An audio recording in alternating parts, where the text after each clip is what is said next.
Welcome, everyone, to this episode of NLN Nursing Edge Unscripted, Scholarship.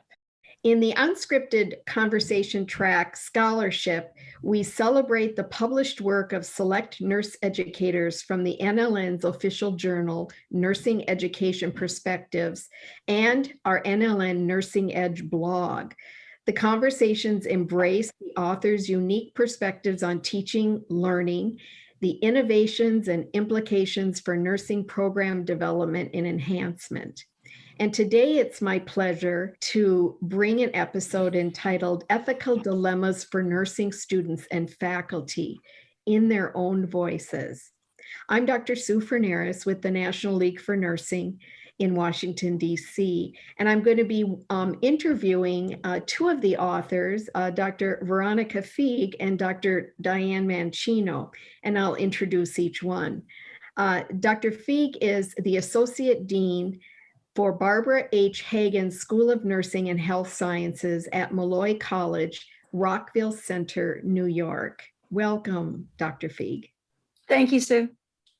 And also we have Dr. Diane Mancino, who is the Executive Director, the National Student Nurses Association in Brooklyn, New York. Welcome, Dr. Mancino. Thanks so much. I'm happy to be here. Oh, it's delighted to talk with you both. And we're going to be talking about the manuscript that was published in NEP January, February of this year, 2021. And you had a team of authors who contributed to this study and in this publication. And so I wanted to give you the opportunity to introduce those individuals. They were not part of this podcast, but want to recognize their contributions. Sure. Thank you, Sue.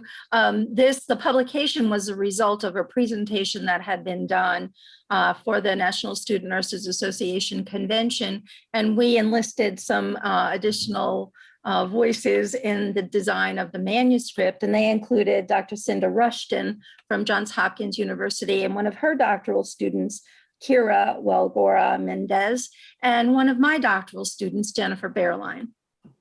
Thank you. The manuscript talks a lot about ethical dilemmas, and part of what you had put into the manuscript was this notion of ethical dilemmas arise when there are competing obligations or principles at stake. And this notion of ethical disagreements are commonplace in clinical practice and oftentimes can lead to moral dilemmas and moral distress. And moral distress occurs when nurses know the right thing to do, but can't undertake the correct course of action because of an external constraint.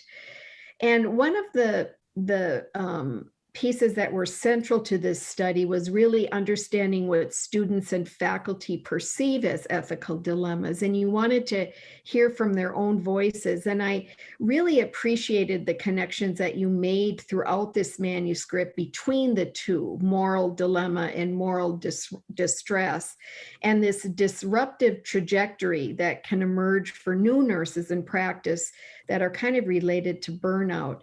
And as we think about transition to practice issues that schools of nursing need to be addressing now, I'm thinking that there was really a strong underpinning here to your work with this manuscript. And I'm wondering, how do you see this? What prompted your interest in this area?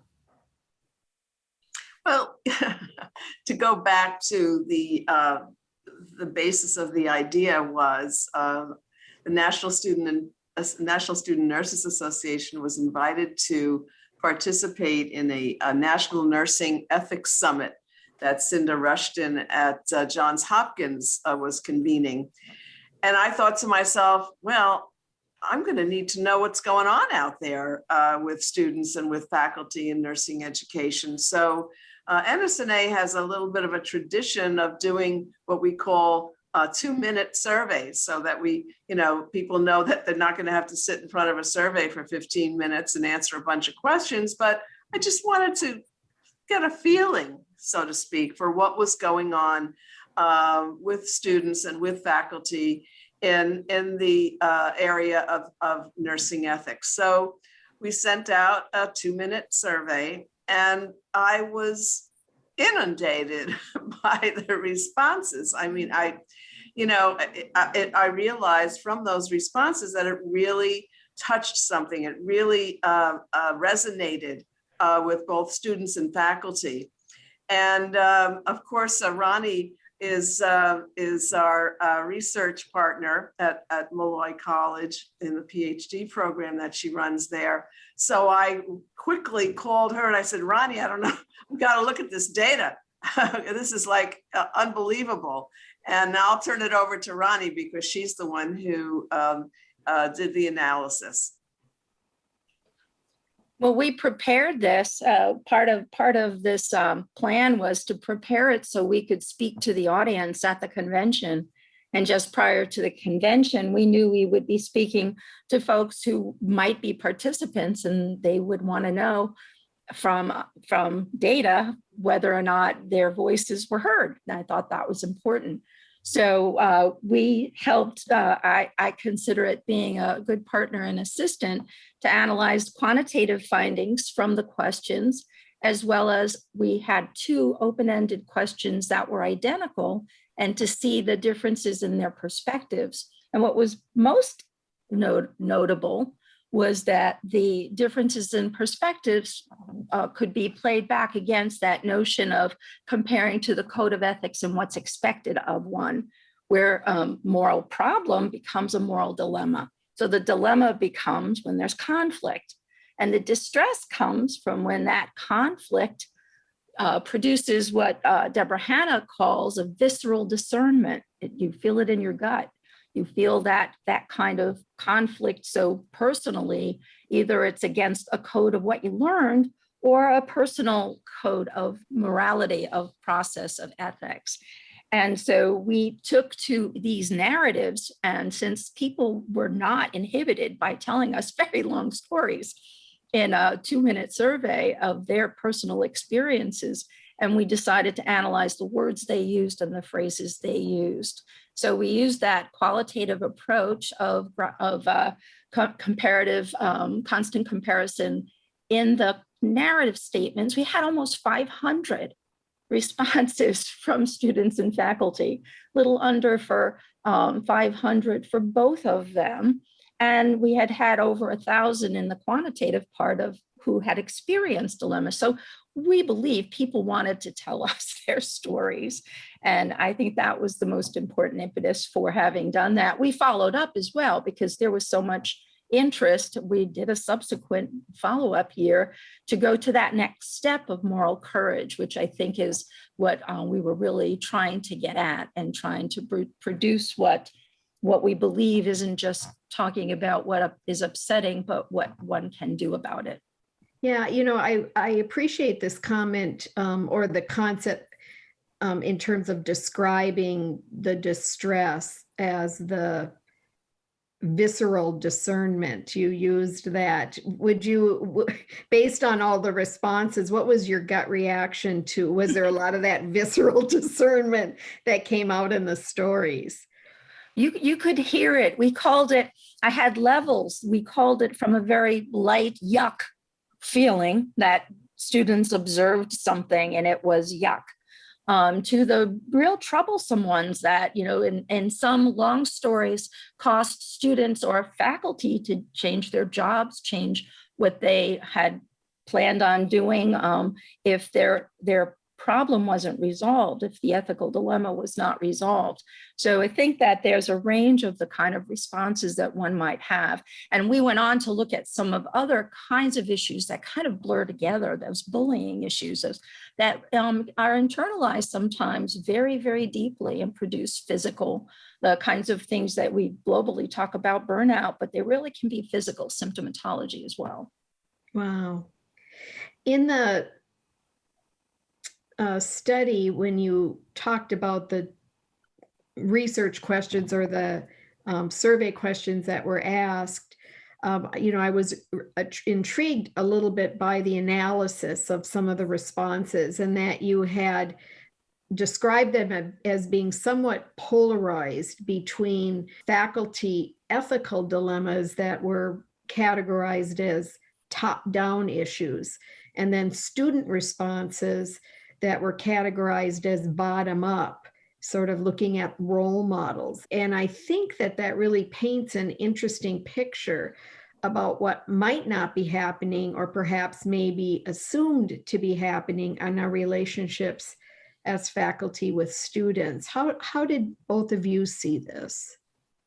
Well, I'll speak to that because that was something that I started hearing before I did any of the real word analysis. But one of what the literature talks about, this authoritative, you know what's right, there's the code of ethics, and it bothers you when it isn't being followed. And for students that looking to role models who are supposed to be ethical when they didn't do what was right, that was what was troubling. So I called that, that's the part where they would internalize that of what am I supposed to learn if I'm seeing something that I've been told by the code of ethics is wrong. Whereas faculty know that you're not supposed to cheat. Students should understand that. Those are student issues. And of course, why are they doing that? So I don't see it as polarized as much as I see it as coming from two different planets, two different worldviews of when you say, what is an ethical problem you've experienced? They spoke to different things and they came from different perspectives. The students immediately attached it most often to clinical patient infringement, rights infringements, or things that they had learned in the books about end-of-life decision-making, whereas faculty went straight to and more often identified cheating on exams as an ethical dilemma and reporting that up and perhaps not getting support in what's supposed to happen. But more importantly, that it's of course it's wrong. There's an ethical dilemma. And that's why I called that top down, that this is from an authoritative rules-based kind of framework. Does that make sense? Yes, it does. Diane, you want to say some things about that? You know, Sue, I think one of the things that struck me about the data was the complexity of the problems, of the issues, of the dilemmas that came up. And the one that sticks out in my memory the most was when in a clinical setting, a student observed a registered nurse who was going to, I think, flush a line with saline. She dropped the syringe on the floor, and the covering was off the needle, and picked it up and used it. And the students observed this. And the student, of course, didn't know what to do, didn't say anything. So she reported it, or he reported it, to the faculty, the clinical faculty who was present there. And the clinical faculty member didn't do anything about it. And the reasoning that was actually brought out in the description was the faculty member was afraid of losing the clinical site if she or he got too involved in what was happening with the clinical staff. So it becomes a very complex dilemma. I mean, you know, especially when clinical sites are so hard to come by and you don't want to start criticizing. But to me, there has to be another approach to these kinds of problems. And I was talking to Ronnie about it earlier. And I said, you know, these issues that we're learning about, the bullying, the academic integrity, the unethical behavior, there's like symptoms. And there's symptoms of what we have as a poorly formed professional identity in nursing. You know, which is the work that Nell DeGottfried from the University of Kansas is very intensely working on right now, and we're working on that with her as well. But when you put it in that framework, because if you look at the professional identity in nursing, values and ethics is one of the four signposts.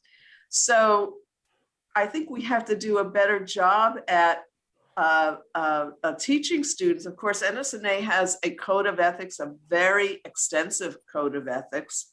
I don't know how much it is used. Codes are great, but it's not something that you sit up at night and you're reading. But how to teach students? I mean, I'm on the student end of this.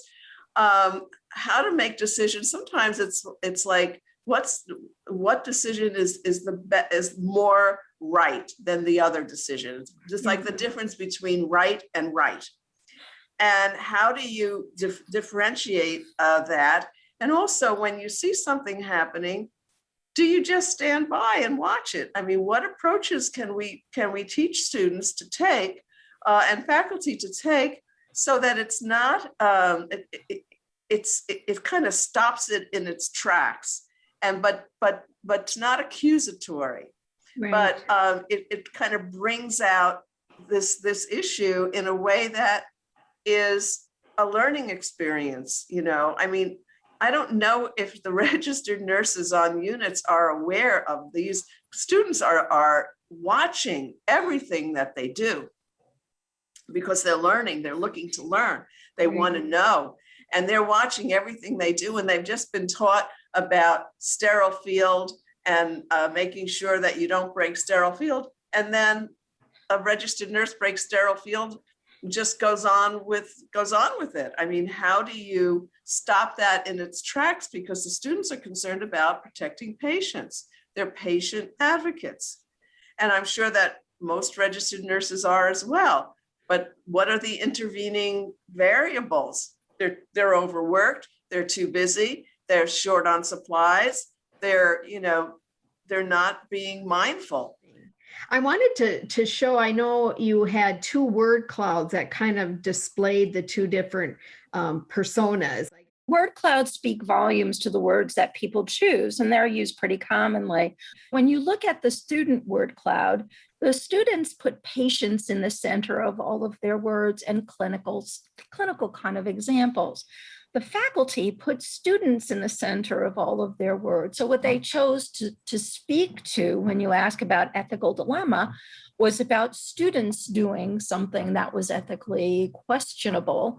And that's why I chose the term of top down, or looking down at this is the authoritative rule, and whether or not to turn them into ethics committees or whatever schools do. But what I thought was so interesting was that students were so torn by things they saw on the clinical site. And that is what Diane speaks to, of being that challenge of what they're learning. Now, what I think is kind of important that we missed the boat on is that one is from Mars, one is from Venus. And if you decide that you're going to supplement the curriculum with ethics, you're probably not thinking in terms of what the students perceive as ethics and ethical dilemmas. So I thought that this spoke volumes to that, and I appreciate showing that. I'd like to add, which wasn't part of that article, but we did it again the next year at NSNA, and it was about moral courage. And what I did was repeated that 2-minute survey and then asked the students to rate. A whole lot more quantitative data in that one.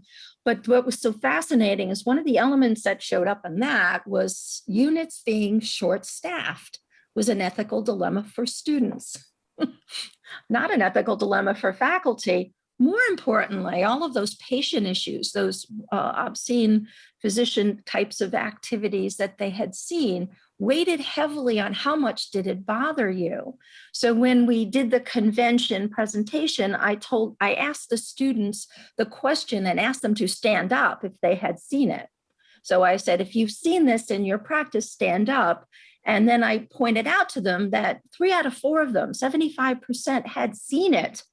And that the first step for moral courage is to be able to stand up and say what you've seen. So we carried that on. And as I said, as Diane said, a lot of these issues blurred into others that are complicated. But, I feel like we did take it that step of speak up. We also asked them to tell us what they thought that nursing education could do. They gave very substantive responses. You talk about this kind of centering on this speaking up piece, and the manuscript does discuss this notion of shared experiences between faculty and students. And I I walked away with the notion of academic integrity and bullying as being kind of those two areas. And it was noted that when you examine this a little bit more closely, that there were some subtle differences in these shared experiences, such as bullying for students may be aligned with this fear of speaking up, or perhaps the subtle differences in how faculty and students saw and experienced cheating.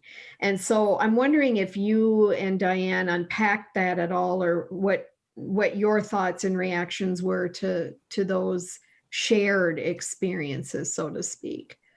Well, we did another 2-minute survey. And we asked faculty and students, have you been bullied? Describe it to us.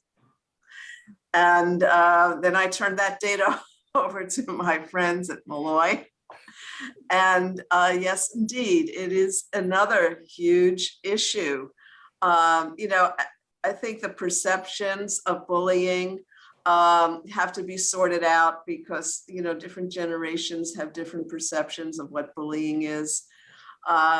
But it is rampant, and faculty, bullying between faculty and between administration. I mean, not just, you know, and bullying up students, bullying faculty bullying. I mean, it's just, you know, it's the old we eat our young scenario coming across. And we've been doing actually some faculty programming around this, and there aren't really any answers that have come out yet, other than we have to perhaps start by teaching people how to respond. Again, the same thing with the ethics. How do you're observing this? Are you going to just let it go? I mean, how do you respond to it? We had a program the other day, NSNA and the Nursing Education Alumni Association for Teachers College, for the science of nursing education. And Marilyn Orman was one of the speakers. And one of the things that she left me with that I think about actually a lot is teaching people how to ask questions so that they're not they're not accusatory, or, you know, so when somebody drops a syringe on the floor in front of you and they pick it up and say, oh, I didn't know that you could do that. Is that the proper procedure? Because that's not what we learned in class. And that's, you know, I mean, I think that that's like not aggressive, but it's inquiry, you know, gee, how do you do that? It's this whole notion of curiosity. How do you instill curiosity? You know, to me, it's oftentimes we do a lot of faculty development in this notion of dialogue and critical dialogue, in the sense that it's critical because we're perspective taking. So if I know the answer to the question I'm asking, then I'm asking the wrong question, because in many times that can become a gotcha. And, you know, so it's really, how do you instill curiosity in both ends so that your question comes across as being truly curious. I don't understand where you're coming from, and I want to understand. Yes. And that's what's and you do it privately, you know, I mean, you try to do it, I mean, trying to protect the patient, you know, I mean, the patient then is going to get what, you know, this nurse is not competent picking up things, you know, so how do you teach that as well, you know, to say pull the nurse aside, or say, I just have a question I need to ask you privately. You know, all of that, though, it takes experience and it takes role modeling. So you talk a lot, Diane, about the collaboration, NSNA being at the heart of this, and the manuscript talks about that, and you talked about the ethics summit. So what about this relationship and the ongoing work that NSNA has with the ethics summit? Would you talk to that a bit? Well, we do a lot. We have our own, as I mentioned, the NSNA Code of Ethics, which goes back to its origins in the late 1960s. And we do programming around it. We have articles in Imprint, which is the student magazine. We have articles in the Dean's Notes, which is the faculty and administrators publication. And we do convention, as Ronnie mentioned, plenary sessions, general sessions, focus groups, to try to keep this in front of students. And now we're working with Dr. Godfrey on professional identity. And we see this, pardon me, as a very big part of that. So learning to walk the talk. Absolutely, absolutely. So I think if it's out there, like I said, you know, hopefully some of these symptoms will start to go away once we and that transition piece, you know, the professional identity as part of the transition into practice. It has to start when they're nursing students. Well, you mentioned and to maybe come to the other side of this conversation, not only raise the issues, but you identified at the end a call to action where you identified some key assumptions as part of that call to action. And so maybe share with us how you see schools of nursing operationalizing these aspects within their own programs of study. That's part of the culmination of the manuscript, because that's where the impetus came from. But also keep in mind that it was a very pragmatic study that we did that we believed was important, not only to take generic statements, but creating an action plan. And one of I think the best outcomes that we didn't include in the article, but was an outcome of having done these sessions, was the House of Delegates passing a resolution with specific actions of where things should be located, not the least of which is in schools of nursing, but also with other organizations who would share that kind of information. What we learned from the School of Nursing recommendations for nurse educators is that they need to understand the two differences in perspectives, that we learned that although they believed that ethics is integrated in the curriculum, students didn't see it as much. They didn't see it there. I think the general sense is that all of these clinical experiences are opportunities to integrate. So I think the answer is integration whenever, not just a standalone by itself, but even more importantly, when I said that the students themselves had suggestions, what I think we heard from that study and others is that people want to be heard. They don't want either their reports or complaints dismissed. I think that the dismissal of whether someone is being bullied and reporting that, or I just saw a nurse do something happen and nothing happened. I think it's the notion of not being heard. So to your comment about dialogue, I think the most important aspect of this study is to continue the dialogue and integrate it in all aspects of nursing education. The intentionality with which faculty pay attention to integrating as much as they can every moment. Dr. Feeg, Dr. Mancino, what a wonderful study. And I know you're continuing to this work and will continue to publish your findings. And so we'll await the next edition that does come out with this information in here. So thank you so much for taking the time to share your insights and backgrounds. And to our listeners, the article can be found in the January-February 2021 edition of Nursing Education Perspectives. Thank you again. Thank you. Sam. Thank you.